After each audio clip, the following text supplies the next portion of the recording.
Hey guys, I kind of wanted to talk about the top 5 games that like influenced or impacted or just like changed my life.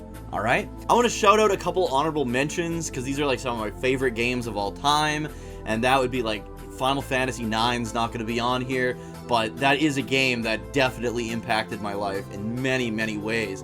But these are the ones that kind of like were a big turning point in my life, or a big turning point in my gaming life, if that makes sense. Anyways, if you guys enjoy top 10, top 5 videos, reviews, podcasts, JRPG videos, Dragon Quest videos, all that good stuff, please remember to like, subscribe, and turn notifications to all. Let me know some of the games that impacted your life the most growing up in the comments down below. Now let's begin.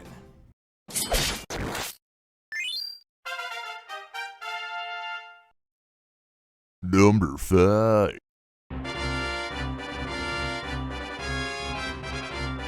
Now, some might consider this to be a weird one. Most people's first foray into the rail shooter genre would have been like Star Fox or Star Fox 64. For me, it was actually Afterburner on both the NES and the Master System. And I remember Afterburner on the NES was on one of those like Tengen cartridges. I did really enjoy it, but what really initially sucked me into the genre was going over to my cousin's place who had a Sega 32X and playing Star Wars Arcade 32X. You have to imagine, this was kind of like when the original trilogy were coming back out into theaters in like, I think it was like 1997 or something.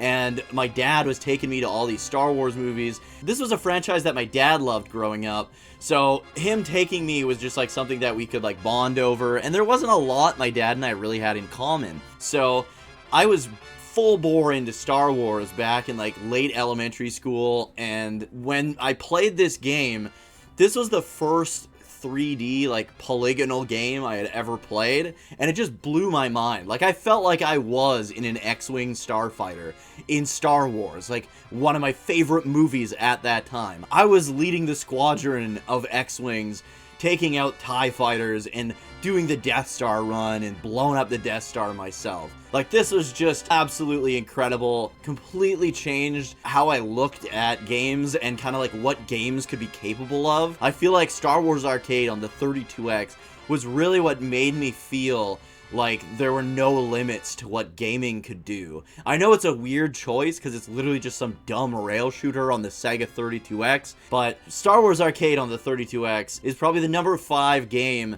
that really impacted the way I looked at video games and kind of got me into them a little bit deeper than I already was at that time. Number 4. At number 4 is Sonic the Hedgehog 2 on the Sega Genesis. So I had played a lot of action platformers. This was kind of like the era when I was playing action platformers as opposed to JRPGs. And we'll get to that later. But I was playing like the Mega Man series, the Castlevania games, and it wasn't really until Sonic the Hedgehog 2 on the Genesis where I actually like spent so much time with this game that I could actually beat it like very consistently. And this was the first game where I actually felt like really proud that I could beat a platformer all by myself. I could get from start to finish quite consistently. And I just remember like having my friends come over and showing them like what I could accomplish in this game. It was like the first game that made me feel like I could push through these boundaries that before I could never get through. There were so many just difficult action platformers in that generation.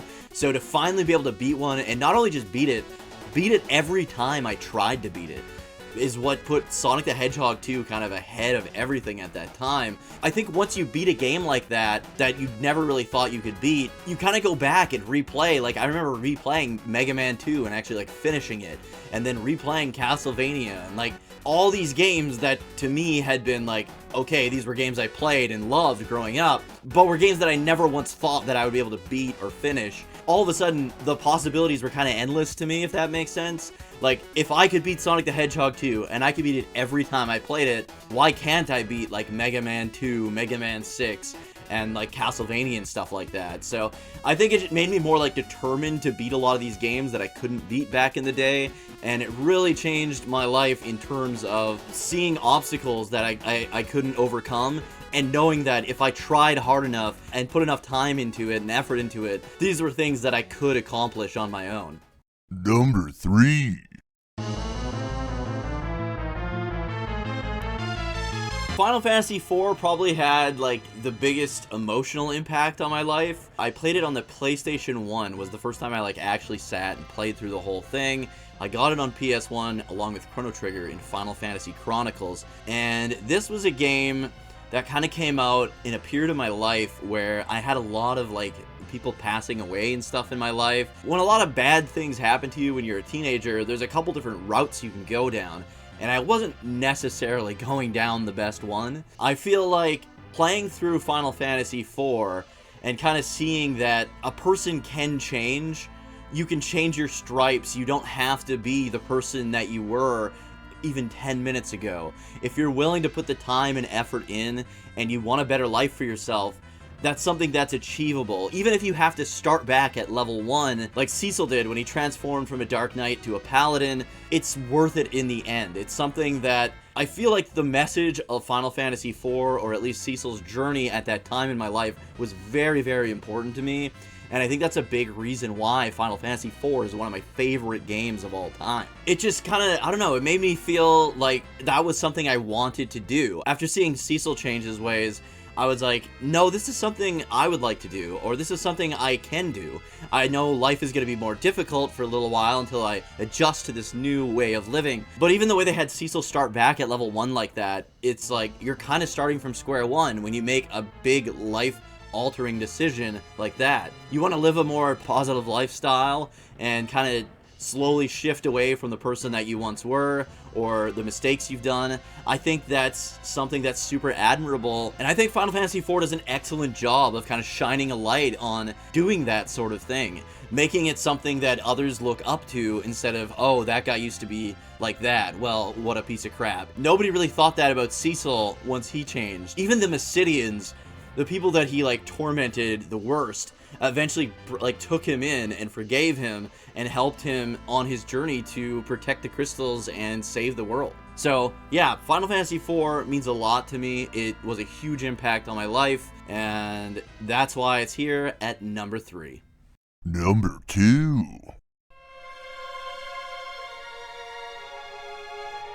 At number 2 is of course Dragon Quest IV on the NES, Dragon Warrior 4 as it was known back when we were kids. It's the game that got me into games, if that makes sense. It's not that I didn't play video games before Dragon Quest 4, but I wasn't obsessed with them.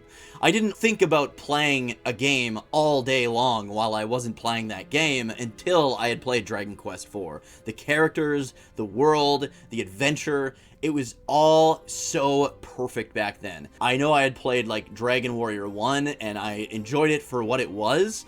I wasn't old enough to really understand what was going on in Dragon Warrior 1, and the story wasn't all that great anyways. So when I got a little bit older and could kind of understand the story, what drove each of the characters in Dragon Warrior 4 or Dragon Quest 4, I feel like that really influenced me as a little kid, and I wanted to see what happened next. I wanted to help these characters on their journeys and realize their dreams. I wanted to see the world and explore new areas of the world. I wanted to get to different towns and cities and countries and help save the people of those towns, cities, and countries. And I think that's a big part of why I love travel so much too, because in those early JRPGs, one of the biggest driving factors for you to keep going is to experience new towns and cultures and meet new characters. And I think Dragon Quest IV was one of the best games, especially on the NES or early JRPGs anyways, that had that kind of stuff. It did it so well, it did it so early, and it really, really impacted my life. If not for Dragon Quest IV, I probably never would have became a self-proclaimed gamer. I would have just played games kind of casually every now and then. Dragon Quest IV was what really, really had me sitting in front of my NES day in and day out, anytime I had free time, and just playing as much as I could and trying to grind as much as I could. I've always loved grinding, and to see these characters grow stronger and get new abilities and stuff like that was another thing that I saw this growth even at a young age, and I don't know, I just love Dragon Quest IV, and it was what really got me into gaming. And without that, I mean, none of this would be here. Number 1. And with that being said, Final Fantasy VIII was the game that got me back into JRPGs, so I had to put it at number 1. I know it was like a toss-up for me between Dragon Quest IV and Final Fantasy VIII. Now, Final Fantasy VIII isn't my most favorite game of all time. I really do like it, but it's not my favorite game of all time. I don't even know if it'd be in my top 10. But in terms of importance, this YouTube channel, me playing any JRPG after, like, Dragon Warrior 4, pretty much, would not have happened. Sure, I dabbled in, like, Pokemon and stuff like that on the Game Boy and Game Boy Color, but I don't think I would have been as passionate about JRPGs if I hadn't played Final Fantasy VIII. Because after I'd played Dragon Warrior 4, we didn't really get too many JRPGs, or they weren't really marketed all that well over here in the West. And I didn't have a Super NES, I had a Genesis after my NES. On the NES, I started playing like a bunch of the Mega Man games. On the Genesis, like I said, I was playing Sonic 2, I was playing Dynamite Headdy, I was playing Contra Hardcore, I was playing a ton of Contra, Ninja Gaiden, stuff like that.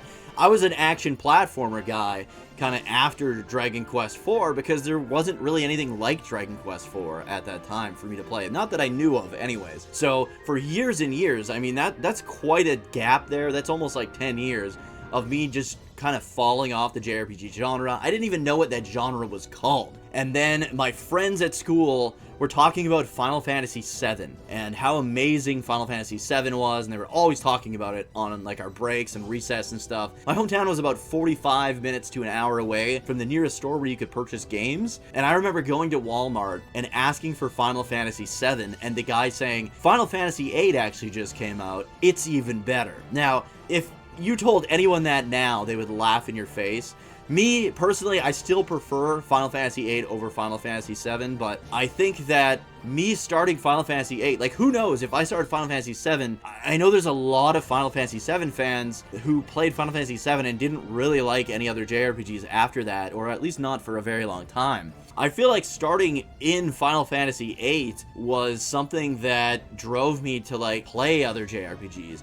It was also a game that I couldn't beat. Final Fantasy VIII has some really bizarre mechanics, and Ultimisia and Ultimisia's castle, like the final area, is so freaking difficult that it wasn't until years and years later that I actually beat that game. But I remember putting hours and hours into that game. I love the characters, I really love the world. Final Fantasy VIII's world is still one of my favorite JRPG worlds of all time. There's so much lore in it, and all the locations in it are so different and well done. I like how the summons work, I like how the magic works. I've never been a fan of using magic in JRPGs, so to be able to like stockpile magic and being rewarded for not casting spells was something that actually appealed to me. I also love Triple Triad until some of the bad rules started spreading around like some kind of STD. Honestly, my life would not be anything like it is today if I had never played Final Fantasy VIII. If not for Final Fantasy VIII, I never would have played Final Fantasy IX. I never would have went back and played Final Fantasy IV. I never would have played Final Fantasy I. I never would have got super into the Final Fantasy series, and then I would have never picked up Dragon Quest VIII in order to play the demo of Final Fantasy XII, and then gotten hit with that wave of nostalgia when playing Dragon Quest VIII. There was like something familiar about it. But again, remember, Dragon Quest was called Dragon Warrior when we were kids. So I had no idea that Dragon Quest and Dragon Warrior were the same thing at all. In fact, I kind of almost forgot Dragon Warrior 4 because it had been so long. So if not for the Final Fantasy XII demo being packed in with Dragon Quest VIII, I probably wouldn't have got Dragon Quest VIII, and then I wouldn't have rekindled that nostalgia and went back and replayed Dragon Quest 1, and then bought Dragon Quest 2 and 3 on the NES, played through those, replayed 4, and just set off on that journey to play all the Dragon Quest games and fell in love. None of this would be here if not for Final Fantasy VIII. Final Fantasy VIII is probably the most influential game in my life, definitely the most influential game when it comes to like my content creation career or whatever you want to call it. Let me know some of the games that really influenced you back when you were growing up and why they influenced you, in what ways, in the comments below. If you enjoyed the video, please remember to like, subscribe, and turn notifications to all so you don't miss the next video. Thanks so much for watching, and I will see you guys in the next one.